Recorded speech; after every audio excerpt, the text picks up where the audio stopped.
কাঁচা আমটি সারা বছর রেখে এখন ফেলে দিতে হচ্ছে। তো হ্যালো এভরিওয়ান, আসসালামু আলাইকুম। সবাই কেমন আছেন? নতুন আরেকটা ভিডিওতে স্বাগত। তো দেখতে পাচ্ছেন এখানে আমি কাঁচা আম নিয়েছিলাম। এই আমটা আমি ফ্রিজে রেখেছিলাম গত বছর, তো এখন বের করেছি। ভাবছিলাম ভালো থাকবে, অনেক ভিডিওতে দেখি ভালো থাকে কাঁচা আম, বিগত বছরের আম। তো এখানে আমি অনেক বড় একটি কাঁচা আম রেখেছিলাম ফ্রিজে, আর আমের জারটা ছিল অনেক বেশি টক। তো এখন বের করছি, কিন্তু লাস্ট মুহূর্তে খেতে পারিনি। আমটা একবারে বের করার সময় হাতটা আমার অনেক ঠান্ডা লেগেছিল, তো লাস্ট মুহূর্তে বের করতে পেরেছি পলি থেকে।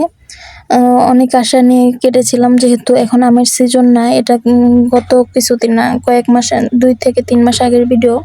তো সিজন না থাকার কারণে ভেবেছিলাম যে খাওয়া যাবে হয়তো টক জিনিস, কাঁচা আম।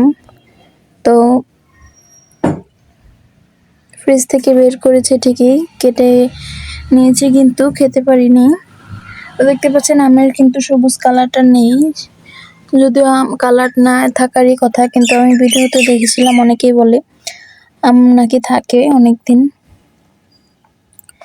এরপর আমি এটা অনেকক্ষণ রেখে দিয়েছিলাম।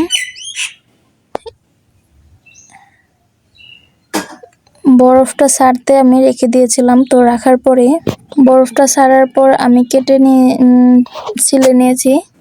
এতে দেখতে পাচ্ছেন আমটা ধুয়ে ছিলে নিব। তো সিলতে ভাবছিলাম যে খেতে পারবো, তো লাস্ট মুহূর্তে আর খেতে পারলাম না।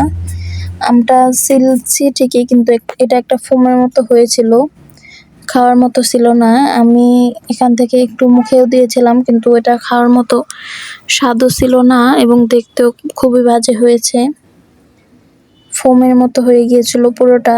তো আপনারা কেউ এই ভুল করবেন না, ফ্রিজে কখনো আম রাখবেন না। তো আজকের ভিডিওটা এই পর্যন্তই।